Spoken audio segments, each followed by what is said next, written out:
All right. Well, I'm here with Amy Nichols, and it's really fun that we're in your apartment Yeah. because I actually worked here, I guess, years ago and was an RD here in this apartment. And so I'm looking around thinking this is really funny because it just takes me back. But I'm so excited to talk to you and get your perspectives on being a residence director. And I'm sure the students are going to love to hear just a little bit about how that experience and that journey has gone for you. But Amy, can you start by telling me about how you ended up where you are today in higher ed and like how you got started? Yeah, absolutely. Um, this is my fifth year as an RD here at Messiah. I would say that my love for residence life started back when I was a sophomore, actually even a first year student at Gordon College. That's where I did my undergrad degree. I am a very big extrovert and loved the idea of residential living on a college campus. So I quickly became involved with residence life, quickly became involved with any type of student involvement that was happening. And so the end of my first year, I applied to be an RA. I fortunately got the position, and I then lived on the same floor in the same hall for junior year. Well, actually, all years of college, yeah. And I was a sophomore, junior, and senior RA, and living in even the same room. I was very resistant to change, apparently. So that definitely gave me my love for residence life, gave me a decent understanding of student affairs as well. My residence director at the time, she mentored me so effectively, and other RDs as well had gone through the had gone through the a couple higher ed programs as well, like the ones that your students are in, and definitely gave me a good perspective of what that would be like to get a master's in higher education. So yes, so that's where it all started. I took a year of service and moved to Mexico for some time. After that, though, I did decide to return to the United States and to graduate school. So I did my Master's of Higher Education at Taylor University out in Upland, Indiana. And then it was after graduating, that I actually, even before graduating, I applied for this job at Messiah and am so grateful to be here. Good, that's awesome. So, what do you enjoy most about being an RD, and what has been the most challenging part? I would say, yeah, Daddy and I were just in the student union together, and I was meeting with a student of mine who I've had for a while. Um, the one-on-one connections, I think, are my favorite part of the job. You get to be involved in students' lives in a way that is not always typical. I think that the role of RD can be confusing to some people, even to some students. They don't really know, okay, are you out to get me? Am I going to get in trouble with you? But others view you as, no, you're like my mentor, my support figure. So it just depends on the student and how they perceive you. But I think really making those connections and getting those students who are like, yeah, I actually want to talk about my growth and development. And so reflecting with students, especially I work with upper class students, and I love that, of being able to see and reflect with them of where were you and where are you now, and where's that difference, and how have you experienced the growth and the learning outcomes that we want you to experience as part of our Division of Student Success and Engagement. And having those really sacred moments of one-on-one conversation has been awesome. I would say a challenge, going off of that, because you are on the grounds, you're on the front lines, you have a lot of different things. I think there's some really traumatic things that students go through now. I think with the just the rise in mental health concerns, or the prevalence of mental health being visible in college students, experiencing some of those really traumatic moments with students, alongside students, knowing how to respond to some really tricky things, of being respectful to all individuals involved in mental health crises, can be a new challenge. I think it is absolutely worth it, and I want our students who have mental health concerns to feel safe and to feel valued and to feel treasured, and to know that they have support. But those moments of trauma or of really low lows can be wearing on a person, absolutely.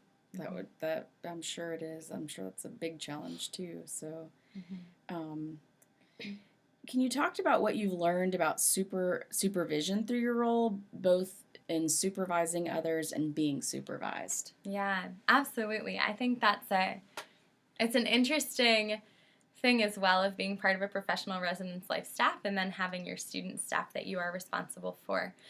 I really appreciate having that duality in that way of seeing what my supervisor Lindsay does well and some of the things that she's very, very strong administratively, and she has great vision for things, and she goes for that vision and she implements it, and she is, yes, I don't know how her brain works so fast or so efficiently sometimes.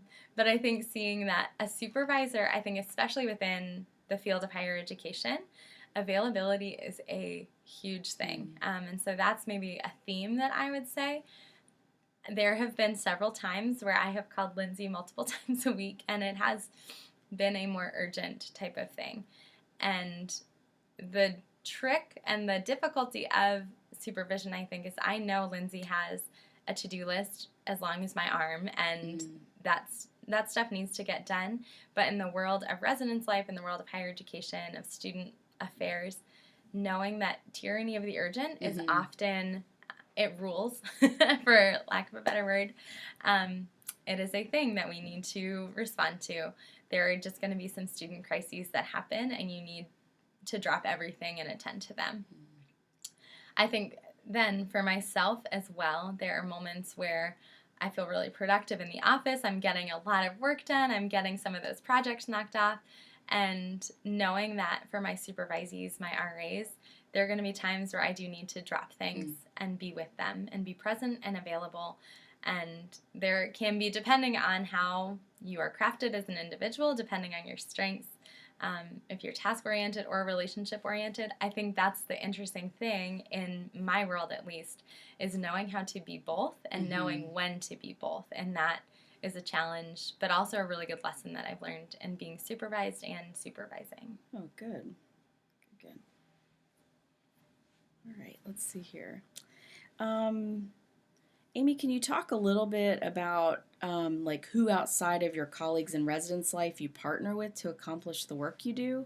And then what have you found is most important with forming partnerships in other departments, areas, even including like working with faculty? Yeah, I have a lot to say about this Okay, one. good. That's great. If that's okay. Yeah.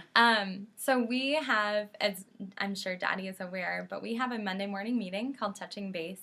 And that was spearheaded by our Vice Provost for Student Success and Engagement, Chris Hansen-Kiefer, where we bring together the Residence Life team, the Associate Dean of Students, the Dean of Students, Department of Safety, Office of Disability Services, and the Engle Center, our Health and Wellness Center and Counseling Center.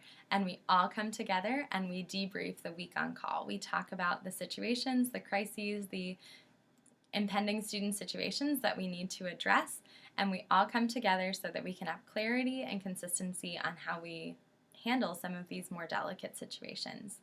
And I love that meeting. It is scary at times, or okay, after this meeting I might feel 5 times more overwhelmed than I currently feel. It happened to me last Monday where I was like, okay, now I have to have 5 additional meetings that I didn't realize I needed to have this week. But at the same time, knowing that we're all on the same page, that we are aware of what is happening in each of our worlds so that we can best help and support one another, and also so that we're communicating something consistent for students. I think that makes Messiah so strong and makes our departments and divisions so strong in that way, where there is a clear, consistent messaging and a clear, consistent response to students. So they're not saying, well, this person told me this and that person told me that. It's no, across the board, this is how we're going to approach things. We're going to be flexible as needed, but we want to make sure that our care is consistent, because student care is, first and foremost, student care and safety is what drives us. Yeah. Thinking of partnering with other departments and faculty, I had the opportunity, we have an educator model here at Messiah. And so as anyone who has their master's degree and is in the role of educating students in some capacity, so we have the community of educators that is, a really great model for all of us to come together, faculty, student success and engagement. And I had the opportunity to serve on Community of Educators Senate the past 3 years. My term is up. But it was a really interesting opportunity to meet other faculty members, to connect with them, to understand their world a little bit more. And I think that was a really interesting experience for me to find a little bit more empathy for faculty members and to see what might be the difficulties happening in their life. And because of that, I've been invited to speak to a couple classes. I am teaching one class this semester as well. And I think part of the opportunities that I had to network with other faculty members, to understand a little bit of their perspective and the academic affairs world has been really helpful in gaining a more holistic understanding of the institution, which I think you're going to be more successful in your field the greater understanding you have of your institution as a whole. That's fantastic. That's great. Can you talk a little bit about what you've learned about crisis management through your role, and maybe how do you practice self-care in a role that can be so demanding? Yeah. Yeah, crisis is inevitable in a lot of ways. And what type of crises and what level? Sure.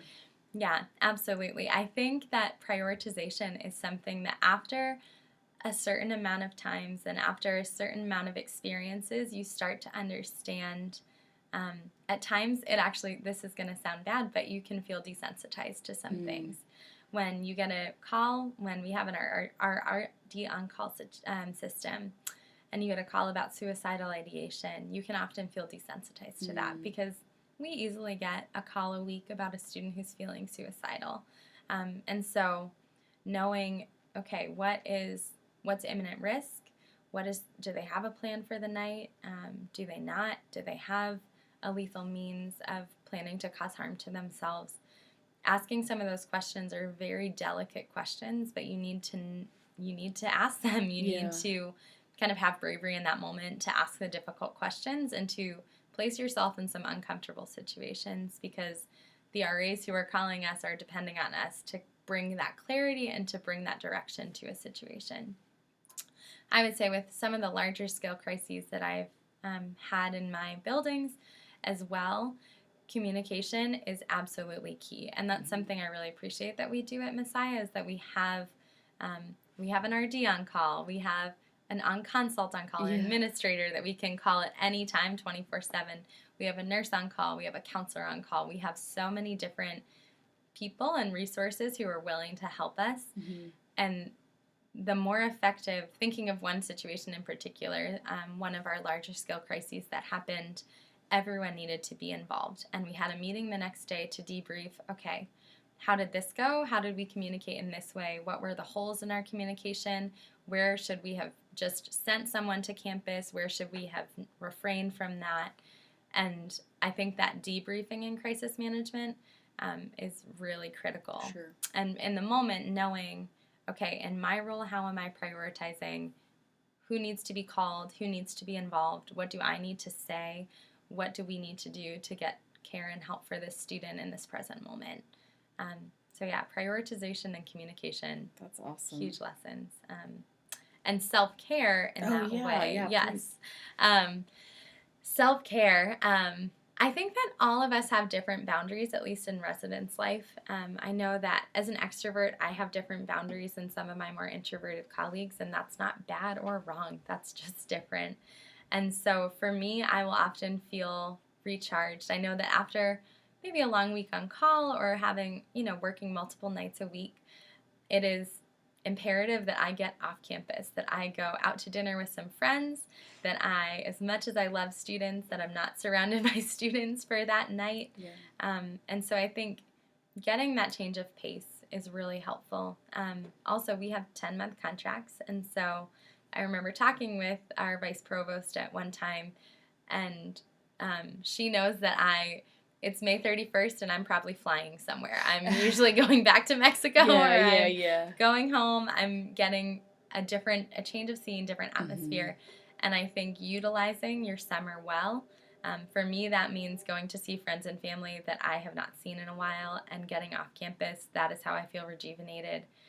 But for other people, it means reading as many books as they possibly can, going to the beach as much as they can, thinking of what are those ways, those self-care ways that you're going to feel most alive and re-energized so that you can gear up for another year in this job. That's great. That's really good. Right. Can you talk a little bit about how you incorporate your faith, how you integrate your faith into your work, and then maybe some ways that you've grown in your faith since starting this role? Yeah, that's a great question. I think that, yeah, working with students who are going through such critical times in their spiritual development, I have found that their questions are often my questions as well, or hearing them reflect on their relationship with God causes me to reflect on my relationship with God.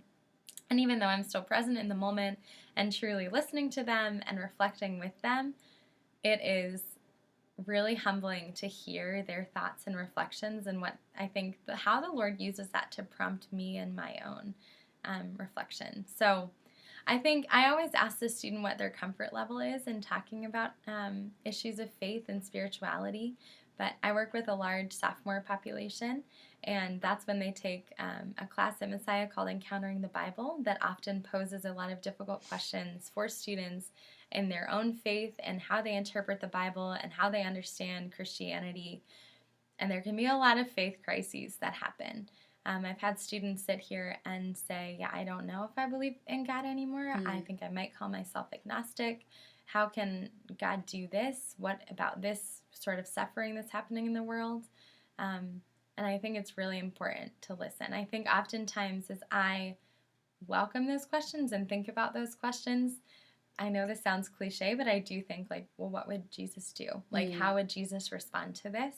And I think at least the Savior that I know was such a strong listener, and what it means to sit with someone and empathize with someone, to ask someone good questions. I think I always think of the parables and what was the purpose of Jesus telling parables, and thinking, how could some of those moments really help a student in their faith crisis? And it's not necessarily my job to get them out of that faith crisis. I want them to reflect and to define and find their own meaning in their spiritual journey. A lot of those students have come back, their junior year, senior year, and said, this is how I have defined my faith for myself. And that is just, I think that's a beautiful moment for me to realize that, yeah, the Lord is still working in them and using moments like one-on-ones that I have with students to further them in their faith. And then I think in terms of what I've learned in my own faith journey, this is an exhausting job. Someone told me, one of your friends, Rhonda King, told me that this will be the most energizing and the most draining job that you will ever have. And I think that's so accurate no matter who you are. There are going to be moments where you feel so fulfilled in this work, and there are going to be moments where you feel pretty depleted from a long day. And so I think for myself, as I have grown in my relationship with the Lord, of understanding, okay, when I have this job that can fill me and deplete me in the same day, how am I relying on Him to be the one who truly fills me? How am I pressing into time with Him? I think in my own spiritual walk, I've done a lot of more contemplative practices. I've done a lot more kind of moments of solitude and of prayer. Because when you're around people all day and you're constantly, I always say, like, probably 50% of my job is listening. And so what does it look like to listen to the Lord, or even just have a moment of talking with God, for Him to be what you feel like you might be lacking throughout the day and at all times? So that's awesome. Thanks. That's great. My last question is, do you have any advice for graduate students, if you kind of take yourself back, and either who are getting ready to kind of take some next steps and go full-time, or maybe they're already full-time, but what are some of those early on pieces of advice that you can think of? Yeah, I loved graduate school, and I loved that time, and I often think of, what was really helpful for me as a graduate student. And I do feel blessed to have had success in this field and to be, have landed a job, and at an institution where I wanted. So I think some of the things that I would say to current graduate students of how to be successful, how to pursue this in your field, is to think about what really gets your heart beating faster, like what really is that passion, and try to get connected with that at the institution. So while you may say, I'm going to be an RD after this, or I'm going to go into athletics after this, I think all of us have another passion or another avenue in which you should pursue. And so I think of our own RD staff, all of us are in residence life, but I can name another area of interest for every single person on staff and maybe how they've connected with a department that is similar on those lines. For me, I feel pretty passionate about racial reconciliation and finding equity and justice in this world. And even though I am a white woman and I need to know my own role and acknowledge my own privilege in that, I've been fortunate to partner with the Intercultural Office in a lot of different ways throughout my time here at Messiah. And when I was a grad student at Taylor, I knew that was a conversation I wanted to be more involved in. And so I intentionally sought out leaders from that area. I intentionally had conversations with people about that so that I could expand my understanding and grow my own kind of set of knowledge and skills in that area so that I could partner with people at Messiah. So thinking strategically, right, about what are those areas that you're going to feel alive in and how are you making connections with people. I know networking is probably overused, and I know it is more comfortable for some people than others, but I really think even if you're not a networker, invite someone to coffee, like especially as a graduate student, like take that bold move and say, this is a person I admire. I want to know how they got to their current role, and I'm going to ask them questions about what that looks like and how that's been for them and how that might apply to my own life. And you almost feel like you have more like understanding for a graduate student who wants to have coffee than maybe even a professional. Like it almost seems more natural, doesn't it? Exactly. Because you're like, and they're in the middle of this learning process. I'd love to have coffee with you, you know? Exactly. So I think that's great advice to take advantage of that. Yeah. That's cool. And then my one last Yeah, thing, please. I'm a talker, I'm sorry. No, that's great.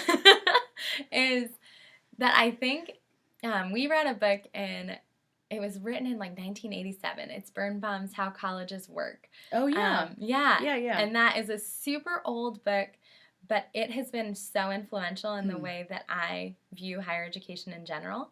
And it talks about the different types of institutions and how different institutions operate. And I think that for me has been incredibly helpful in thinking through that institution, this institution, what characterizes this? Would I want to work at that type of institution? And really having a holistic understanding of any institution that you're a part of. Because if you're demonstrating interest in other areas besides your own, collaboration is always going to get you farther. So as a graduate student, being able to analyze and acknowledge what are the strengths and weaknesses of the institution that I'm a part of, and how am I engaging with that and getting to know the ins and outs of how this place works. I don't think that would ever do you wrong, and I think it can only help in having a greater understanding of the institution, which will lead you to this whole world of higher education. That's great. Oh, thanks for adding that on. That's really helpful. Amy, thank you so much for your time and for being willing to talk today, and it was just really good to talk to you. Thank you, Daddy. Thank you.